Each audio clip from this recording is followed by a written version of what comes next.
Kono mi fala en yewtude ɗo fi transition on konto fewndi go mi yetinoke on minni Ammara e kure en gros risque konko mi yewtiɗon ko wonɓe ɓen tigi ka pale confirmani mi yewtere nden ɗon andi baben Ammara feƴƴinino Allah hinno général Kerfala ƴawgol kengu ngun ko balɗe feƴƴude ɗen ɗo waɗi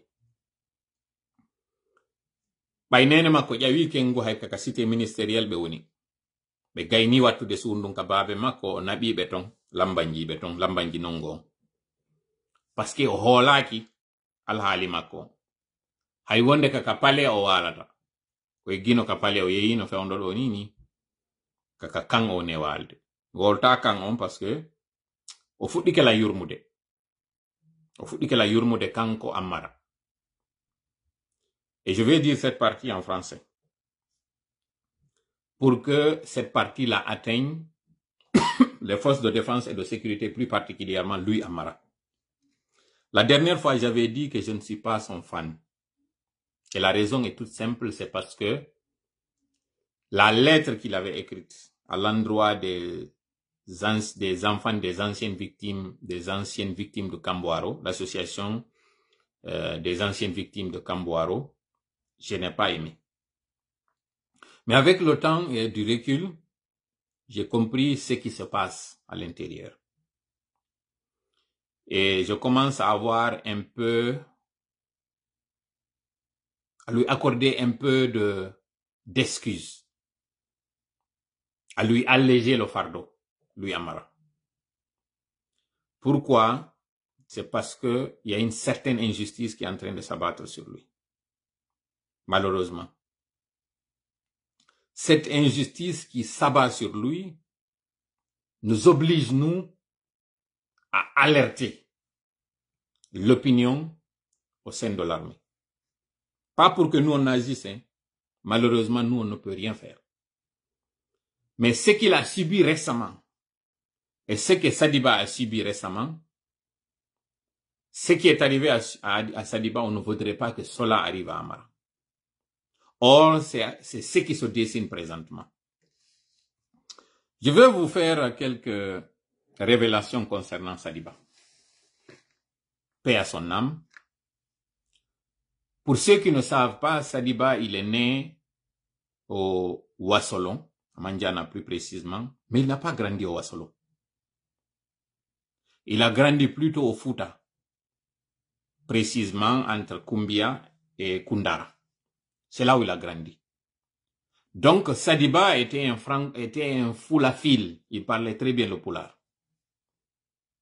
Parmi les 5 têtes du CNRD, c'était celui-là qui parlait le mieux le poulard. Voire même, il parlait le poulard mieux même que le malinké. Ça, c'est une vérité que beaucoup de personnes ne savaient pas.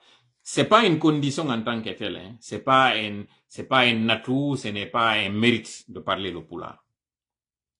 Mais ça a constitué pour lui un handicap.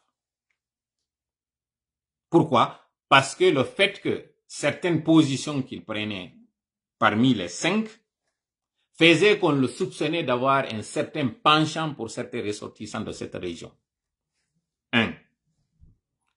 Deuxièmement, lui, Ammara, aujourd'hui, qui a des difficultés, doit en grande partie l'ascension qu'il a eue et certains privilèges au sein de l'armée, entre autres sa formation, à lui Sadiba, feu Sadiba. Et Sadiba, à son tour, doit son entrée dans l'armée et l'ascension qu'il a eue à un certain feu général Bailo. C'était à Kindia. Général Bailo, c'était un Peul. Donc, compte tenu du fait que lui, Sadiba, feu Sadiba, avait un atome crochu pour le général Bailo, et le général Bailo, par extension, donc par ricochet, était de cette ethnie des Peuls, on estimait que lui, parfois, quand il prenait des positions, il prenait des positions en faveur de celui d'Alain. Ça, c'est un paradoxe. C'est une chose difficile à croire, hein. Connaissant très bien son tempérament, les menaces qu'il avait proférées à l'endroit du FNDC, les menaces aussi à l'endroit des partis politiques, donc les leaders politiques. comprendre que celui-ci, par principe, n'acceptait pas qu'on fasse certaines choses aux leaders, paraît vraiment paradoxal. Et pourtant, c'était le cas. 2.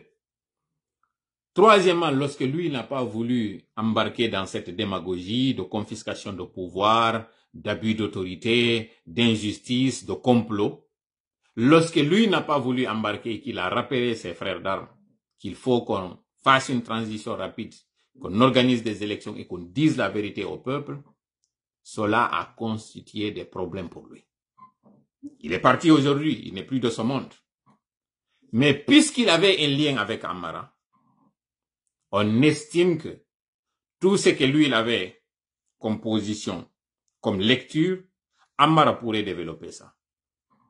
Donc aujourd'hui, la cible du CNRD, donc la cible plus particulièrement pour faire simple, de Idi Amin et de Bala Samora, c'est lui Amara. Souvenez-vous que lorsque son père est décédé, malgré que son père ait occupé une fonction comme celle qu'il avait occupée, donc à savoir chef d'état-major de l'armée, il n'avait pas bénéficié des honneurs dus à son rang. À cause du fait qu'il avait une certaine position par rapport à certaines décisions, on n'avait pas donné au feu général Kerfala l'honneur qu'il fallait. Pire, son fils est parmi les têtes du CNRD. Malgré cela, Mamadi Doumbouya ne s'était pas déplacé pour aller accompagner le corps. Alors que Mamadi sait que si aujourd'hui un tel décès se produisait au sein de sa famille, il allait se déplacer. Bon, certes, il avait peur. C'était arrivé au moment où il y avait cette crise au sein du gouvernement. Mais ce n'est pas une raison. Mamadi s'est déplacé, il est allé à Kankan pour 3 jours d'affilée, au minimum. Il y est resté. Pourquoi il n'avait pas accordé ce même respect au père de son ami, qui est d'ailleurs le secrétaire de la présidence? Pourquoi? C'est parce que la prochaine cible, c'est lui, Amara. On va essayer de camoufler et nous faire croire que tout va bien, ça ne va pas. Ça ne va pas. Il faut donner un journée pour là. Mi fala yon andu, hitande de muluku mod atoni wajata. Mi yetino ke on Amara ko kanyu wona sutanede do. Tefe lande sori be wonbe ben fewn do ni ton konto nene Amara fewn do woni baybe jawi kengu. Idon anditi fewn do inano ari mo wadede duma onno mo wadede ari audition.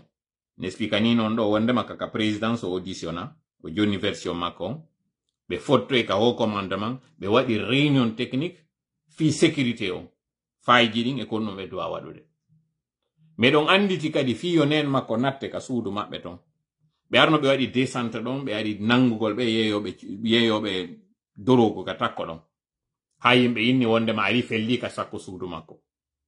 Non. Ça n'a rien à voir. Kono ben yaltinobe on information be ebba ngaga sisi be wadi be yaltinino. Parce que ka witinene makko ka cité ministériel to nabi beton no wodi ko ittiri beton alors que ko takko don be duwano wonde takko makko no. Kanko tigi o andi hande do goddu no way wadde atumo man ko du wadi so yalti ka présidence fewndo ala ka parlement médecin ka woni walde fewndo nini ka kanji. Parce que mo andi o hula nama. Donc en arti kam yuno onda hakunde tumba e dadison. Ko ndete manon goddo woni ko wadata mi anda. Mi weytana en don non hondum ko honto fewndo do ka angal mbudi lanni fes. Fewndo do Mamadi ala yobude soribe. Ko non no wadi si tay fewndo do ni wonde be kupude internet. Fi on don fewndo do ni ido yiwde be nangude wadugol communication ji fi weddintingol be nangude be leader be wano sifa be ka FNDC do.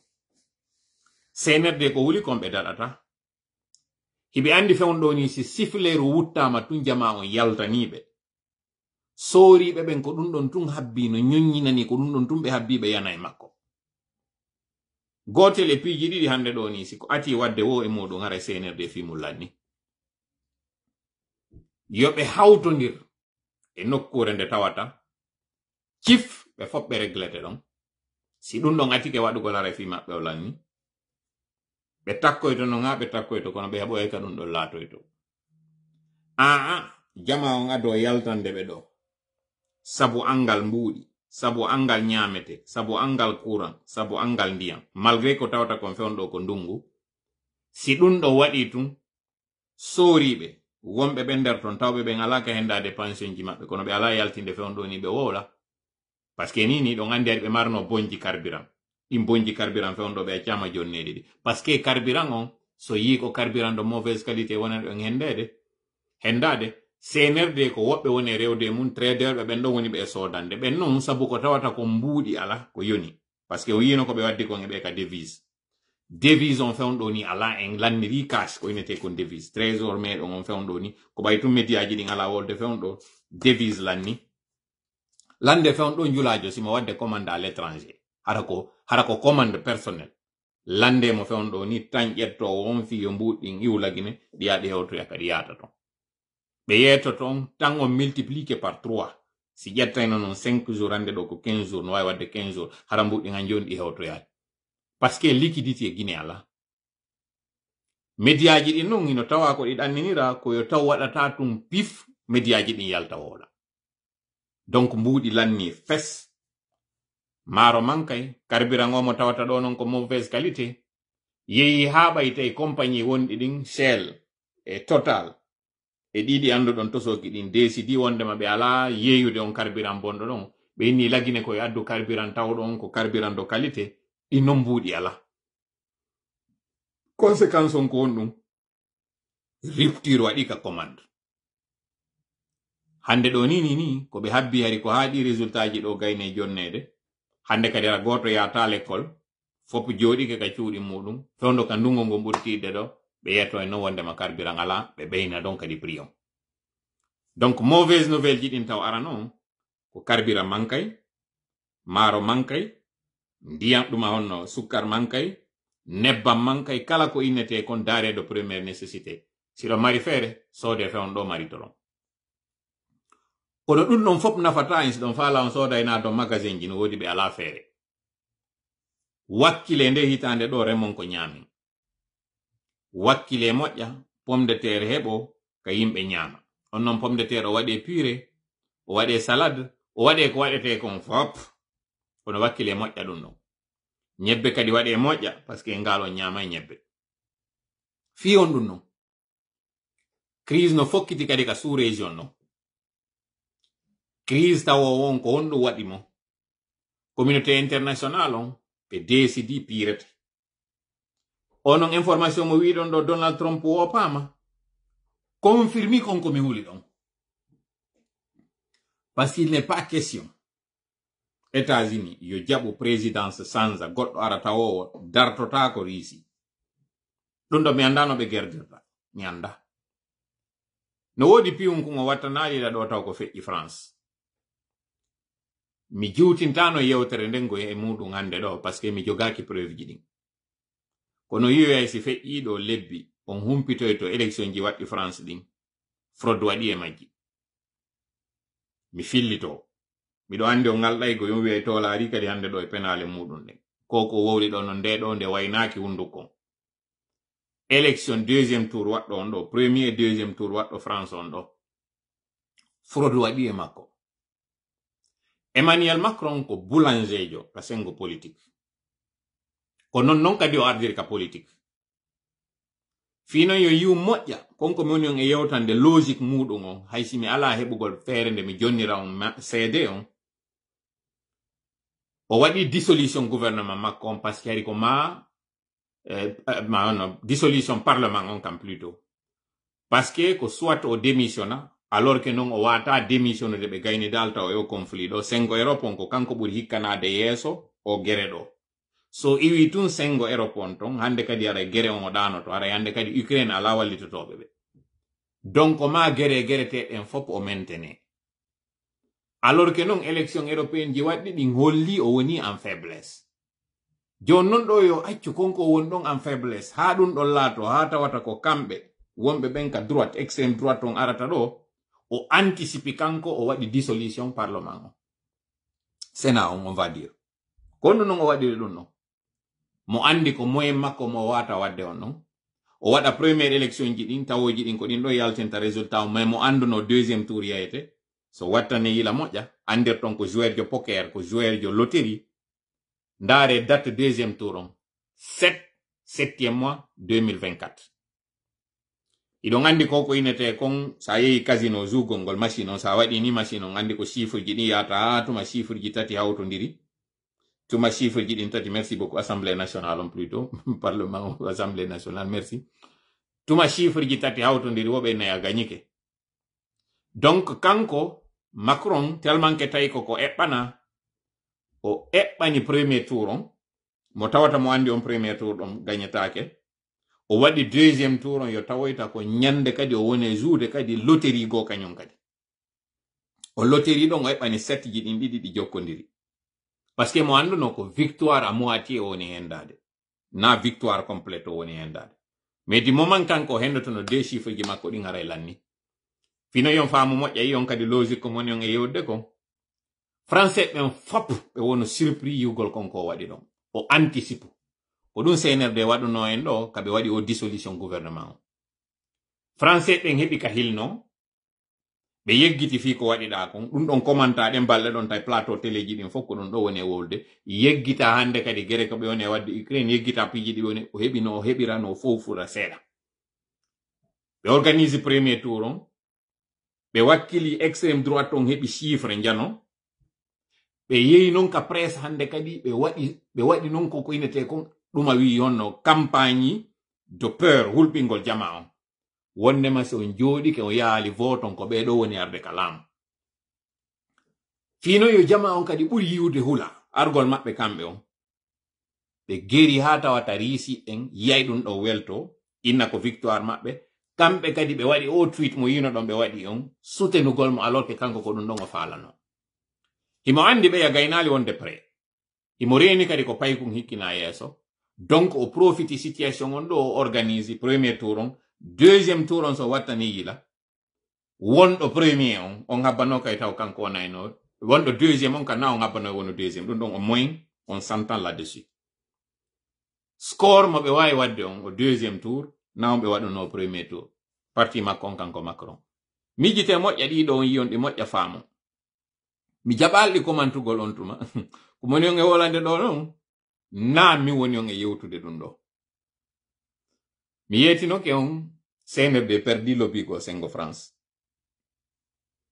iɗon andi meɗen jogi lobby kono lobby amen mon jogi on ko sengo gawo wontiri ko moni e wolde ɗo kon non ça va prendre du temps aray o mandat makko ɗo feƴƴi presse on waɗo e révélation ingérence waɗɗon ka élection ji ton fiyo taw fiyo ɓuttu de deux mots il faut choisir le moindre c'est-à-dire tanaji ɗiɗi ko suɓagol on tana tawa won si on ɗon hikkike yeeso ɓuttanayɓe kamɓe seeɗa ngaygu ɓe mari gon fewn ɗo ni Afrique so wattani yila Jean-Luc Mélenchon malgré ko inna kon himo aña malgré ko wowla kon foppe hoore makko ko coalition makko le wawgo hikko es comme par hasard ko kanko le yawno Sénégal yehi waɗo o conférence makko mo watto komi faala en wiwde ñande go goɗɗo wiwno la France allait être la colonie de ses colonies hande ɗo France hewti ɗon ka tawi ko Afrique woni décidude ko hombo wonata président France no metti non fi ka yi'e no metti fi kadi ka faame ma hoole kono ɓendine hakkil ko tola yewti on ɗo hande kon hande kadi mi ari mi ɓaƴƴinani on ɗum ɗo fof ko on ɗum mi faala en yaltintinande communauté internationale on no fokkiti waɗugol guerre mo tawata si on daari budget ko innete comme pourcentage alwante ɗon andi no wodi pourcentage mo ɓe innata norme on ɓe inna par exemple santé on ko tel agriculture on ko tel défense on ko tel sengo défense on non kañum kadi si innama waɗama organisation wana no wirte ɗo ni union européenne ma inne otan o ɓe waɗay kadi part de contribution ɓe inna o part ɗo ko on ɗon duwaɗa contribude mi sikki ko 2,5% ka ko 3% sina mi fayo contribution pays ji membre ji otan ɗi na pays ji ɗin fo woni respectude on kota ɗon mais cette fois-ci ɓay ɓe andi ɓe fokkiti guere ɓe impose yo pays kala wawu respectude on kota ɗon pourquoi parce que ɓe fokkiti yawgol waɗa guere mi yewtiri on ɗum ɗo non fiyen andu tana fokkitaniɗo CNRD on fiyo ɗi transition ji ɗo andu tana fokkitiɗo on e maɓɓe fi surtout enen population yen andu tana fokkito don mi yi hajjunkebe no arta do mi yi dole holla ben fi jabbagol hajjunkebe mi yi kadi jamaaji no wadde yimbe ko woni fijirde mbuudi mi wowla do dande do on fop nano onon jogiibe sibbe wonbe extérieur ande felliton meden mari menen kadi ko mapini menga ande felliton ko menen gata o adoto hebude tallal lakke konko fokkiti yawgol tongol hande do crise de logement ino Occident hande do ko inte kon inflation ino Occident hande do kala ko inete kon crise ji par exemple perdugol emploi dum ino Occident me wawata non accitude gayde amen wonde udditade do de men nanga uddugol gayde wonde Afrique me wawata haysi mede yidi men falano me wawata si tay non onon o woni Afrique ton ido mari ton sonjaaji ton on sikki ko menen ga wawatere regle de wawata gasude parce que menen me yi iwonde wonde ardande onon non o yi alinde nyamete mankay sabu din gereji hande do fu ino mbudi ko woni hebude kon fu no yaade soda pinka no yaade soda alaji wallahi koko monen e yewde do ko mi yewtidino dum e goddo mo tawata mi avisino mo mi inni be candidat be dido yawbe ben do wadi o débat c'est-à-dire Trump e Biden mi sikka ko kambe dido yawoyta di election ji mi wola nino dum goddo mo way no yonande lancede parce que mdo andi on dara e o live ando ni Biden ni Trump ndeno election ji di wadu ya mi sikka ko kambe dido yawoyta election ji di Biden malgré ko woni force de confop yawye hata wata ko ma o yilto goddo goya kanko Trump si forso yama ha o yehi o hebay ko Hillary Clinton hebuno ko be acce ha binde ka election ji be yaltino ya konko tawata ko dum disqualifiata mo ma wada hande kadi ara electeur be wadana e didi est ce be votana mo ka be votantamo fi wonnum ko ma kanyun démocrate be heba deuxième mandat ko ma be lannito o gere mo be fuddido si be lannitaaki o gere mo be fuddido crise wado won dallo monde en terme d'insécurité wado o wawetaake hubindede dum do non min buri mi hulbinde ko dum don buri mi mapinde na kulol mi woni on e yeyude mi yewta yo woni information ji godi mi hendi e analyse ji godi mi wadi à partir du terrain fiyen andu iden jodi do e hore ko tawata ko fettata iden wedditi do e pion hulbini ko ndare hande do Burkina ko woni toñude kawtalbe mabbe benno na mere États-Unis décidé no yaltude go dum honno Niger na e wela bernde be décidé be yaltay na e wela bernde few gere wondo e wadde on hakkunde occidentobe e Russie ko gere par procuration woni e wadude hibe reni dole Russie den hibe andi be watade be pirda e Russie ni tun harabe lo inali Russie be immini o pays do mo be décidi o wona e on théâtre mo tawata ko do Russie lahirta doy harande be fuddo doyo gere on e Russie hara Russie gayni gollirde pinkaaji mum buy wedditiki économie mum o wawale progressude di duubi do fo di do fo ko réchauffement on be wonno e wadde do ni ko entraînement on wona wadede kambe be heblade ko tumano ye ha be hendoyi information kum be habbi nyande be humpiti kun information don hebi ke wo hande kadi non taw poto ngasata yoyo non hande kadi ko wadoyta ko conflit aduna yankojo ino fokkiti do enen kadi non ko yen profitu e on conflit non imposer enen kadi goddi go wadetedi kono mi fala en wiude o yira po CEDEAO mo wadi on be wowlali fiidi transition ji do sina gongol parmi les 4 transitions tato be décidi yaltay goto on dum ko transition Guinée on kanko décidi o wona e nder ton kono o landike glissement ko don no woni intéressant parce que glissement ou pas ko e meden iwata na communauté internationale on goy CEDEAO hande do be gayni lahude CEDEAO ko mapi ko o gere fokkitudo don e konko piiji lellata e nder Afrique ko honno be heblanorta don no no gasa on nani o video do mom écoutinta en aro wo tabintina konko mi fala yon nanu do faamu ko député jo PASTEF tawno do hari ko chrétien jo o sanzi dina inneteɗo misiki ko Serigne Sagna ka ko wonno ko Sagna quelque chose do woni inde makko nden o sanzi o waɗiti hande kadi ko Mohamed Sagna joni o wiyete jentiteɗo o vidéo makko mo waɗi no gasa o yi vidéo on ko non anda kon ɗum waɗini vidéo on ko hombo woni mo kadi ko no ɗum ɗon kadi battinta e relation mo CNRD on maridi et ɗi pays particulièrement Sénégal jentite des choses. On parle d'au moins 47 morts entre le coup d'État de septembre 2021 et maintenant. 47 morts. Ah, j'aimerais pas que ça arrive dans mon pays.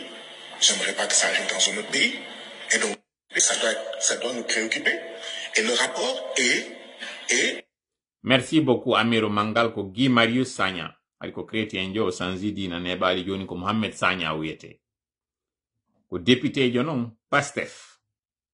Woni mo kanko. Ko panafricain jo kadi wonɗo nande ɗo ko kamɓe fo wonno wadde ngi propagande panafricanisme Guy Marius Sagna effectivement jentite ɗo ko yewti kon e hoore transition on lagine o yewti kadi fi ko sadi bawra ko jentite et muet sur cet aspect-là 47 morts on parle pas de 47 poules mortes on ne parle pas de 47 chèvres mortes on parle de 47 vies humaines. Et j'aimerais que nos frères et sœurs de la Guinée nous disent, est-ce qu'on a identifié ceux qui ont tué au moins ces 47 personnes? Est-ce qu'elles ont été sanctionnées, ces personnes qui ont commis ces crimes?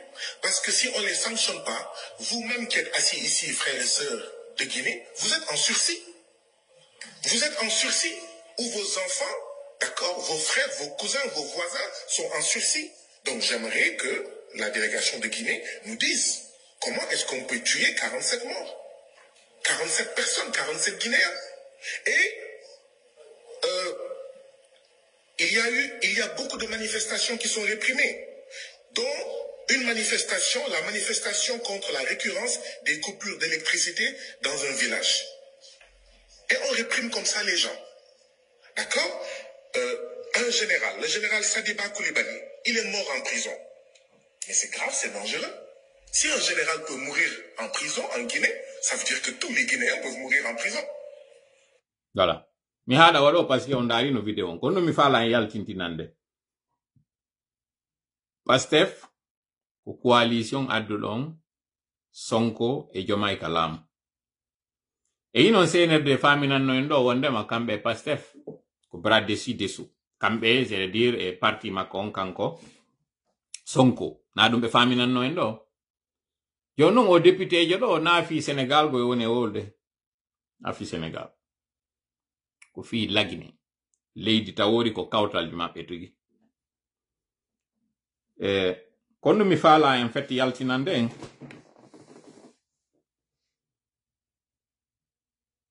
jeu mo CNRD woni juuɗe on kon jeu yiltiteten contre maɓɓe kono no warreten mi faala en fokkintinɗo froñji tati mi fewta ɗo non ɓe maketeɓe ɗo Abdallah Diallo wonɓe France wonɓe ɓen ɓe weltike ɗo ni mi yalanoɓe yawgol France amine wiya amina yawgol mon France wonɓe ɓen Côte d'Ivoire no gasara ɓe naadi ɗo ni kaydi fi yawgol leyɗe porto tola o wi o inni yawgol France bon ɗum ɗo ari ko kirɗingol tum mi faala yen fokkitinɗo lowe tati ɗeɗo noon mi faalaka yen fijir fi majje mi faalaka na information ji ɗin fof mi wata en jonnude ɗo kono miɗo andi on faami goɗɗi goɗɗi moni e yewtude o yayɗi noon kadi faamu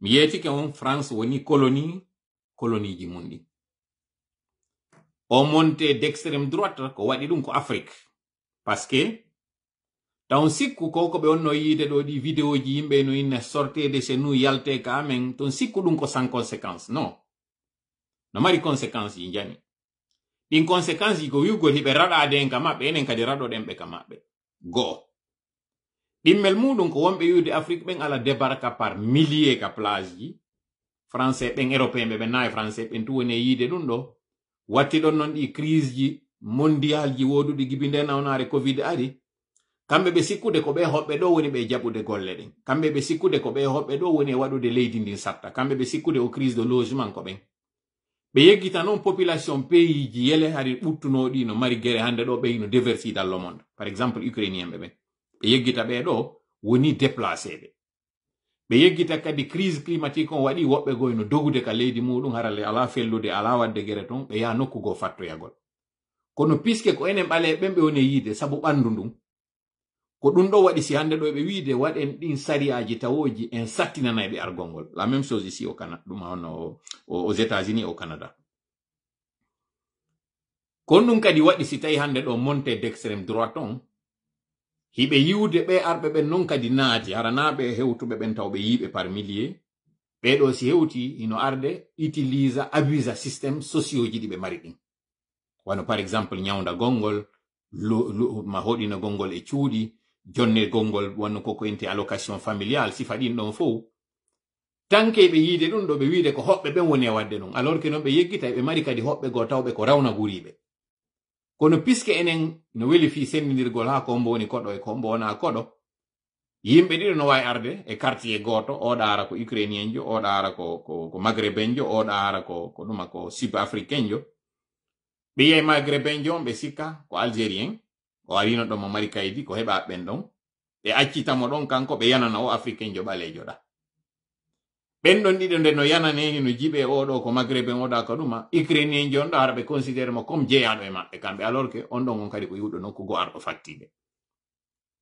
o différence wonɗo ɗo oɗo o jowa e men oɗo waɗa e extrême droite on ƴawa popularité puisque non kamɓe laamiɓe ɓen ɓe yiɗata yo ɓeeɗa aro par ce que si ɓen ɗon ari guereji ɗin daroto politique ji go kadi change ko ma non ɓe gera kamɓe kadi gerte en fof ɓay ɓen ko ma ara ɓe gera ara nde ɓen no aro hara ɓe gaynidi o conflit mondial mo ɓe memmini ɗo mi faala non enen kadi yen profite ɗo waɗen non pression on e hoore France mi yiɗo taw déjà canal ɓeydi freji muɗum ɗin Mamadi Doumbouya no faala arde Jeux olympiques on ɗo le 26 wonɗo e arde en waɗa e déclaration ji dans les réseaux sociaux mo kala waɗa on poste adresse o e français ɓen adresse o e Emmanuel Macron particulièrement ka tawata ɗo kanko o fokkitigo yo hajaka kono yertanmo woni e wadde ɗo mo faala mo waɗde ara no ɓutti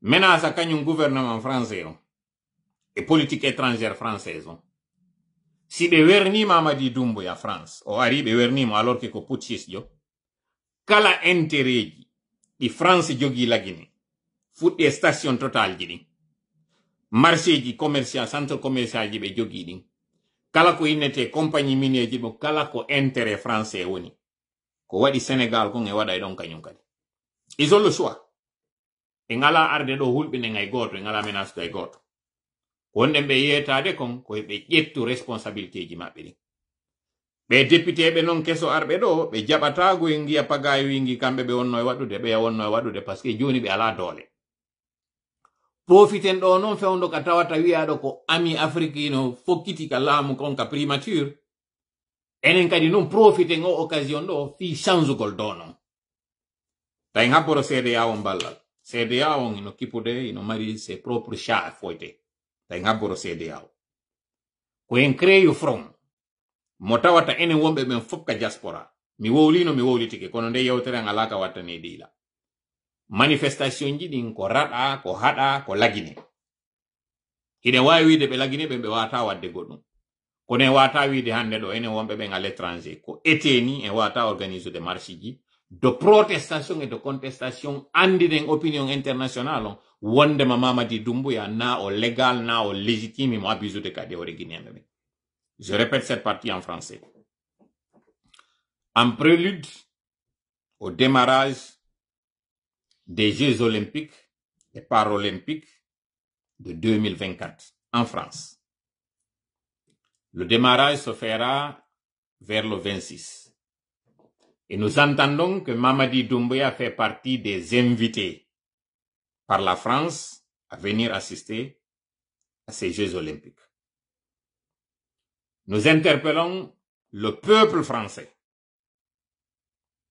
cette population, cette nation démocratique et démocrate, soucieuse du respect des droits de l'homme, qui a d'ailleurs fait preuve de civisme avec les 2 élections législatives, de savoir que la France ne doit pas du tout accueillir un putschiste qui a fait une effusion d'armes pour venir au pouvoir. Cette invitation adressée au peuple de Guinée, mais mise sur le compte de Mamadi Doumbouya pour qu'il vienne, doit être immédiatement annulée. La France ne doit pas du tout être complice des violations de droits de l'homme dont subit la Guinée actuellement. Entre autres, le retrait de ces licences de médias. Ce sont aujourd'hui 3 médias, et pas des moindres, qui ont subi cette injustice, et dont le personnel avait déjà subi une restriction, voire une suppression abusive d'emploi, et cela est étendu sur une centaine de journalistes ou d'employés, on va dire, parce que parmi eux, il y a des techniciens, parmi eux, il y a des journalistes, parmi eux, il y a tout. Il y a des comptables, parmi eux, il y a des juristes, tout. Toutes ces personnes aujourd'hui sont mises au chômage par le fait d'un dirigeant qui est dictateur, qui veut installer une dictature et qui veut s'imposer par les armes alors qu'on est au XXIe siècle. Il est inacceptable, inadmissible, inconcevable que cette grande nation de démocratie qui est la France accepte d'inviter un sanguinaire qui a à la fois du sang dans les mains, mais qui a aussi un bilan catastrophique en termes de gestion économique, politique et sociale. Mamadi Doumbouya aujourd'hui est en train d'arrêter des gens, il a même tué un militaire, vous avez tout à l'heure entendu, qui est un général. On ne parle pas d'un simple brigadier. On ne parle pas d'un officier, un sous-officier. On parle d'un haut officier, pas des moindres, général, et pas des moindres encore, la deuxième personnalité du CNRD. Tout cela parce que cette gente a décidé que toute personne qui les rappellera qu'ils ne sont pas du tout élus subira les foudres de leur gourou. C'est ça, c'est tout. Donc nous interpellons le président Macron, comme nous l'avions fait l'an passé, pour lui dire que si aujourd'hui il est en train de combattre les putschistes au Niger, au Bénin, au Mali, il doit en être de même pour les putschistes de Conakry. Pire, les putschistes de Conakry ne sont ni légaux, encore moins légitimes. La légitimité, c'est par la popularité. Or, ceux de Conakry ne sont pas du tout populaires. Au contraire, ils sont décriés, ce qui explique aujourd'hui leur virulence, leur farouche opposition à toute contestation et leur violence surtout. Donc, nous demanderons bientôt le départ du CNRD. Mais pour que cela puisse être acté, nous demandons le soutien de ces nouveaux députés qui sont venus à l'Assemblée nationale française de mettre la pression sur le gouvernement Macron pour ne pas que lui, le putschiste, soit le bienvenu en France. Et au même moment, nous appelons les Français d'origine africaine, guinéenne plus particulièrement, de faire une mobilisation pour boycotter les Jeux, pour faire une mobilisation de manifestation pour montrer que la France ne doit pas du tout accueillir ces sales bidasses en France. Donc vous, population africaine, qui êtes contre l'injustice qui s'abat sur l'Afrique, vous devez tous vous mobiliser contre l'arrivée de Mamadi Doumbouya en France. Nous sommes actuellement en train de trouver des informations sur l'éventualité d'un hôtel qu'ils prendront pour la délégation guinéenne. Et c'est d'ailleurs toute la délégation guinéenne, à part les joueurs qui viendront pour le compte de la Guinée, Mamadi Doumbouya ne doit pas du tout être accueilli là-bas. Ça va être la cerise sur le gâteau. Ça va être en fait l'ultime chose qu'ils attendaient pour finalement venir et intoxiquer la population et dire que nous sommes dorénavant fréquentables. L'an dernier, Mamadi Doumbouya était venu au Palais des Nations Unies pour l'Assemblée annuelle des Nations Unies, où à son retour, on a célébré cela comme si c'était une entrée triomphale. Parce qu'eux, ils profitent de ces occasions pour se purifier, pour se faire une virginité et faire croire qu'ils sont fréquentables. Et c'est avec ça que d'autres auront des velléités. C'est avec ça que d'autres estimeront que si toutefois on fait un coup d'État, il n'y a pas de répression, il n'y a pas de représailles, il n'y a pas de sanctions.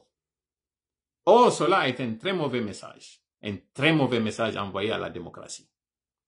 Président Macron, vous êtes un fin politicien. Il faut vous le reconnaître. Vous êtes le plus souvent à l'écoute. Mais sachez que ce qui est arrivé à la politique étrangère française, c'est le fruit de cette ambivalence. Vous ne pouvez pas du tout dire très haut que vous êtes en train de combattre les autres putschistes et laisser Mamadi Doumbouya passer sous les radars. Ça n'a pas de sens. Vous ne pouvez pas du tout être un chantre de la démocratie et accepter aujourd'hui d'accueillir en France ce pays de Napoléon, ce pays de tous ces grands écrivains, les Victor Hugo, toutes ces personnes, vous ne pouvez pas les accueillir et accepter aujourd'hui d'accueillir en France, pour des Jeux olympiques de surcroît, quelqu'un qui a tué ses frères d'armes pour se maintenir au pouvoir et qui continue de tuer des civils. Ça n'a pas de sens. Donc nous appelons la France et les Français à se mobiliser et barrer la route à cette injustice et à cette dictature, à cette violation de droits de l'homme qui est en train de s'installer en Guinée. Lamine Guirassy est actuellement là-bas pour demander à ce qu'il soit soutenu parce que une radio qu'il a construite, un média, il faut dire qu'il a construit au fil des années, aujourd'hui a été arrêté par un putschiste qui n'a rien comme bilan. Absolument rien. Pas d'eau, pas d'électricité. C'est dire que celui que vous aviez pensé parce qu'il a dit il faut couper le cordon ombilical Alpha Condé, c'est dire que lui il a fait mieux que ces putschistes. Parce qu'en son temps il y avait l'électricité. Aujourd'hui ils ont fait, avant-hier ils ont fait un conseil de ministres, un conseil de moines en réalité, où ils ont parlé de relance des industries, des unités industrielles. Lorsque je faisais des cours d'économie, il y a entre autres les conditions d'une industrialisation. Parmi les conditions d'une industrialisation, c'est la présence de l'énergie, donc l'électricité. Or, la Guinée, même les ménages n'ont pas d'électricité.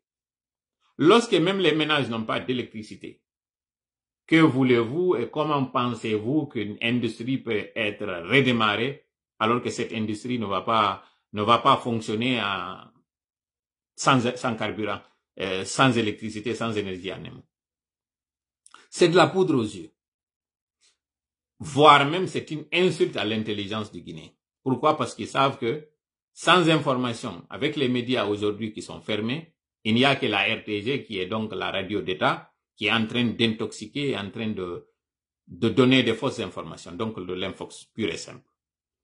Mi wowla ɗum ɗo e pulal joni. On wi'i yo mi wowlu law ko waɗete ko.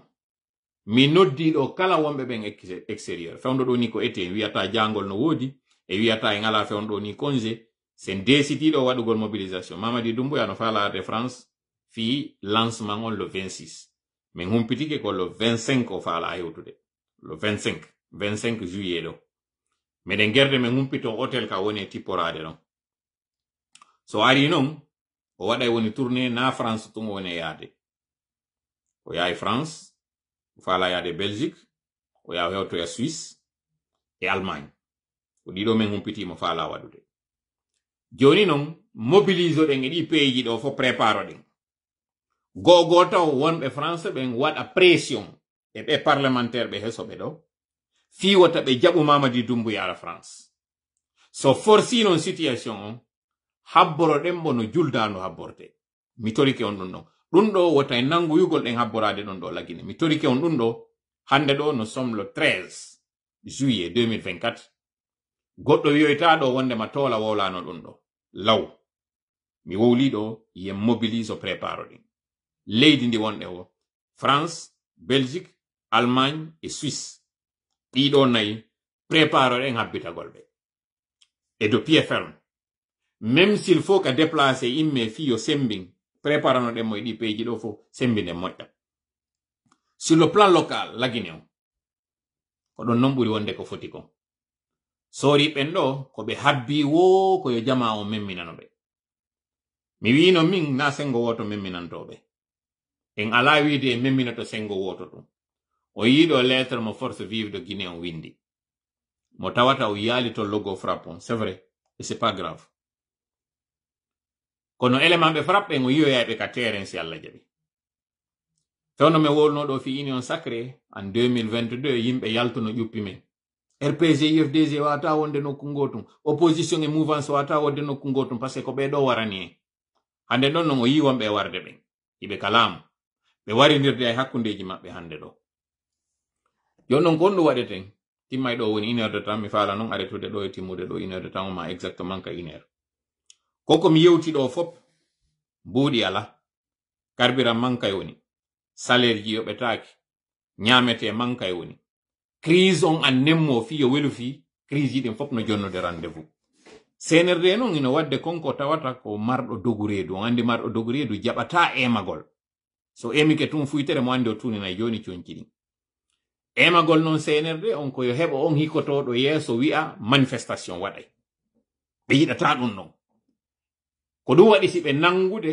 kala memminiɗo fi mum intimidugol hara heɓota ko force jon noon Allah waɗi ɗe marɗi réseaux sociaux ji ɗi tawata ɗo ko onno ɓe woni wadde ñande tawi ɗo mari live o koye ɓe waɗu restriction internet ɗin tumboy so wattani ñande mon no wadde live on e alkamsa hayɗi tumbe no woodi e nder Conakry ɗi tawata ɗi ala internet so ndaari fewn ɗo débit internet on ino réduisa moƴƴa noon go'o Orange no mari probléme financier ji ɗo moƴƴa noon ɓe jonnino consigne Orange yo coupe internet on sifano ɓe coupirno ɗo mois de décembre Orange yeetiɓe si men kupi ɗum ɗon on hande kadi ko dépôt de bilan men waɗata hande ɗo mbuuɗi amen ɗin hinaka communication woni heɓade tigi ko ka Orange Money e ka internet ko ɗo men ɓuri wonde heɓude mbuuɗi hande ɗo so innino yo ɗum ɗon coupe hande kadi ka tawata yimɓe ɓen ɗo ala mbuuɗi hande kadi haray ko ɗum woni men maaye woni hara he men fermi men hooti mi explique ni noon nda ñande hawre nde ɓe heɓidi nden e oya compagnie miniére on mi wolano inde mum fiiɗeya pick-up je mi artanayi on e ɗum ɗo yetagol on ko honto ɓe daroyi finalement ɗum on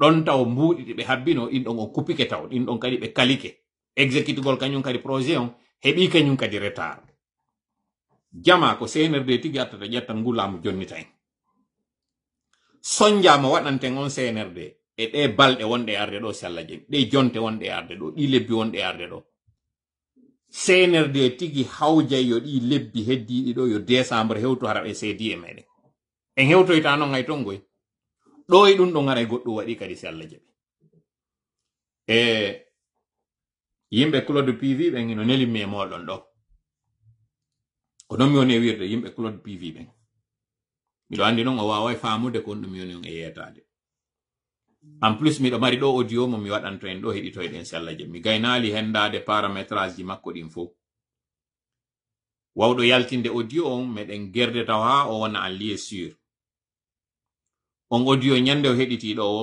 ñande heɗiti ɗon mo ɗo o dans les heures à venir on nana ɓe fellidiri hakkundeji maɓɓe mi wowlata ko hakkunde hombo e hombo kono goɗɗo e maɓɓe wowli goɗɗum e hoore goɗɗo e maɓɓe ton kamɓe koye ɗen mo tawata on audio so on nanimo ɗo public on fop nanimo ko ɓe woni e suuɗude on kon hara on andali crise won ɗon hakkunde maɓɓe si Allah jaɓi simi zuynimo ɗo wano jemmare ma bimbire ñande mi gayni hendade wo paramétrage ji ɗin fof waɗuɗo mo min andi o gayni wonde en lieu sûr mi zuynimo par ce que si mi zuynimo ɓe anday ko kanko on ɗon on suuɗugol ala no on audio ɗon zuwiri kan haala ka on ɗo wooli ɗon no luttuɓɓen soriɓe luttuɓɓen naniri ɗum ɗon mbuuɗi ɗi ɓe sendi ɗin ɗe balɗe ɗo fiyo ɓe wawu kalmade kamɓe wonɓe takko makko ɓen par ce que mi andi ni tappo mamadi on ɓe ƴawrude ɓe joldude ɓe wondi ka nder pale mi wowlay ɗum ɗo noon woɓɓe nayi ɗo joni stratégie ji toola ɗin o waɗa woni ɗum fi waddidirgol ɓe nder ton non o yiyay noon onon tigi tappo mamadi dumbo on ɓe wondi mi wowlata noon ɓuri ɗon est ce que ko mo woni e foppodirde mum moƴƴa est ce que ko wonɗo seraɗa tun ko andaɗo moƴƴa ko mo andaka ɗum ɗon si Allah jaɓi e ngal ɗo bonata e ngal ɗo mi jogoto ɗen ngalal ngal moƴƴa hara ɗon ɗo yaltali so yi noon palla ka teela ande ndi andi on to bukkol ngol wonata fellite noon 57 minutes ka récapitulatif sifleru yiɗen wuttoyde ɗo si Allah jaɓi ndu tawata ko ndun sori ɓen habbi wuttugol on fop non mobiliser, on fop prépare non. Parce que union sacrée on, ko do non o hebata sens makko. Wombe be ngoti Guinée, wana namo Mamadi. Wombe be Guinée forestière, wana namo. Ko Fuuta woni mo mbulande. Bas Guinée dun do ngido reni ko woni wadde kon e sinistre en kalum, dun do ngido reni. So yino mi yani do e Badru, ko paske ko Badru woni mo mbulande. Ko Badru woni e faminde wonde ma en wawa hettude laamu ngun e hore neru. E kalam makko. Jonnon ɗiɗo fo on jonnama ɗiɗi woni e disposition moɗon fi on wonu informé. Soode ko soodoton konna ɗon. Ka mbuɗɗi lanni ɗo, ka tawata o ndu lewru ɗo, mi sikkaɓe wawa yoɓde fonctionnaire ɓe, ndu lewru wonɗo e fokkitude ɗo. Fino yoɓe heɓo mbuɗi ɓe jonni on délai fi permis ji ɗin e carte grise ji ɗin. Ko ɗon ɓe habbori hande kadi ka ɓe heɓorta on mbuɗi. Sale fes, wata on sansu permis ji moɗon ɗin de. Kala ka ɓe heɓata mbuɗi, woni ko vignette ba, ko taxe unique ba, woni ko permis ba, woni kala document mo ɓe inni on fewn ɗo ko yon sansu, wata on yoɓu. Facture ji courant ɗin, waɗe désobéissance, on yoɓudi de facture ji courant ɗin, hawtite on foppara on jaɓali yoɓugol. On fop commercial comme résidentiel. On fop salé, wata on yoɓude. Patanti ka makiti, wata on yoɓude. Ɓe ara ɓe nanga goto maɗi ɗo, on fop wata on jaɓu yoɓude nde, koko inete désobéissance civile, ko ɗum wonde e fokkintinde ɗe balɗe ɗo. Désobéissance civile, mi wowla kadi moƴƴana non. Kala ko tawata laamu ngu landi ke wi on waɗata fes sala ɗon, on fop jogito ɗon ɗo. Waɗon non kadi poste ji muɗum, hollon jama on fop, wondema ɓe wawata warde fo, ɓe wawata nangude fo. Eke kadi en fo landoɗen départ maɓɓe on, mais mi faala en fop ye landodoyo nde wotere. 58 minutes 59 d'ailleurs ko ɗo wonmi haɗude mi raɓɓinɗi non. Womɓe ɓen extérieur en fo prépare ɗen ɗo fi waɗugol manifestation ji ɗin andinen communauté internationale on kon ɗum wona waɗede lagine. Womɓe ɓe lagine kañum kadi préparé ɗo fi o désobéissance civile. Fewtinen français ɓen communauté internationale on andinen ɓe Mamadi Doumbouya yiɗaka au contraire imo wadde ɗin tawoji ko ɗin ɓurtirta añinde ɓe ton. Kala ko inete boycott économique fuɗɗinen fewno ɗo. Sifleru no wuttoyede ndu tawata Matoto, Matam, Ratoma, e kala ko woni kon fop ko nde wotere woni immedanade meɗo. E yetti non ala fota en jarni mo yiɗo jiwum ka innayi ko majji, on wattanila kañum kadi. Gasa wattanila kañum kadi ko tawata fewndo ɗo kidnapping ji ɗin ina waɗude moƴƴa. Ɗum ɗo fof ko CNRD woni créude ɗum ɗo, parce que ko ɗon kadi ɓe rewrirta. Njulaɓen kadi ɓe watta e nangude ɓe ɗe balɗe wonɗe arde ɗo coupeur de route ɓen kañum kadi memmintina e golle maɓɓe ɗen. Fi toujours yeeyugol yimɓe ɓen kulol. Hande kadi hala mo kala ino ɗumani. Qui s'approche pour les activités au Sénégal? Qui est? Yo Allah nanin en famina. Joni non, mi faala ɗo en wallindir. O yi ko tola tun si wayri ɗo, mi aroy wo kadi jango ka. Jango no gasa en heɓay ɗo invité jo. Aro wo yewta. Jango no gasa si mi wawi hettondirde e makko. Woday kan kadi ko yewti. So wawali hettade, anditen ko wiwɗen kon. Alaji Serif ɗo, ko kamɓe woni mawɗo hoolaɗo on. Mo tawata en fop ko en wallitoɓe iwtire ɓaawo maɓɓe, tamboɗen ɓe. Mawɓe ɓen jonfo, en yi en fop ko mawɓe kelɗuɓe. Tawɓe ɓen hande ɗo, en imposana e Badru yo accu ƴettugol jindina ɓe kam tawata ɗo ɓe ronki. Koko woni wowde ɗo inde maɓɓe ɗo, en nani kamɓe ko ɓe wawi makude kon, ko wawɓe maku moƴƴa non. Ɓe ronkali kadi tawa haka tawata ɓe ronka e wawde yewtande hoore maɓɓe. Yo accu koko woni rondade ɓe ɗo, ƴawna ɓe otoje, ittaɓe labe, o adda ɓe pita wona no addirɓe ɗo ni, o nanga ɓe utilisirte ɗo comme bouclier. Kaɓe woni ɗon khalifa, min jaɓi yoɓe won ɗon khalifa, goɗɗo men min taɓe ɗon, en teddinay ɓe ɗo on ha nyande. Yo Allah kadi waɗu teddungal ngal e maɓɓe e cayɗen ɗiɗi non adna e lahara. Yo Allah dandu en hollugol ɓe e yawre, yo Allah dandu en bonagol e maɓɓe fi kala kanko Badru o faalama ɓe wadde mo jama on fof ƴettata waɗa feroɓe kaaje. Yo Allah dandu en ɗum ɗo. Kala nanuɗo ɓerɗo ino andi ko tedduɓe, ko gomɗinɓe kadi tawɓe piiji buyɗi Badru woni wadde kamɓe ɓe yiɗa. No tawa e muɗum konko tawata kon Badru kañum wowla e konko tawata o ala waɗude. Ɓe holli en no wondema naafiki yagal moƴƴa kañum Alaji Abdoul Kadiri Jonfo. Kanko non Badru ko woni wadde ɗo kon imo andi pasa mo wolde goɗɗum go waɗa goɗɗum go.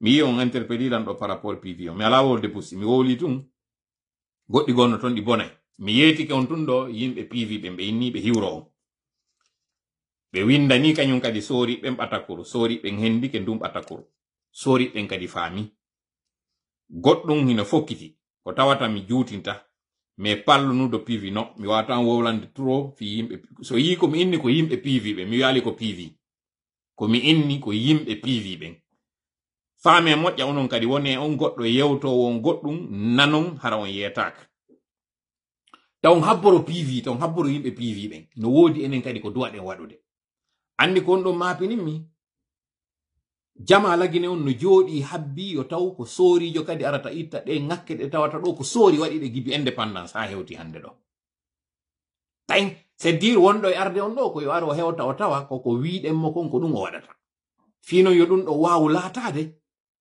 ko enen doit hettude laamu ngun cette fois-ci si minni enen population on na pour le monde wolde fin cette fois-ci ko transition civile doit den organiser fino yo on transition civile laato ko taw sori jon o ara o tawa na ko be wadno en ken o yantuma rondo mi junjane ko yo taw be hewta e woni be tawa hiden karaaji be tawa déjà ko enen créé ko wadete kon kambe be ara tu woni finalement be ara solnugol fi sortugol yimbe mabbe ben tawbe ben ko wadoytebe kon wadoyte après mi juutinta yewtere den pandi mi jonni ndo information ji à la fois ka étranger et ka leydi min ko mi falno ko yo wadu wadi kon dum ko sori en faamu ko won der ton kon go dimmel mun ko onon population yo andu mbuudi lanni didi tammel mun ko senerde yawande kadi ha bloco sur tous les plans hande kadi alaka be wata buusude be yata yeso be yata baaw be kalike jonnon ka be bloki do be wata yeso be yata yeso be yata baaw ko do non agi seten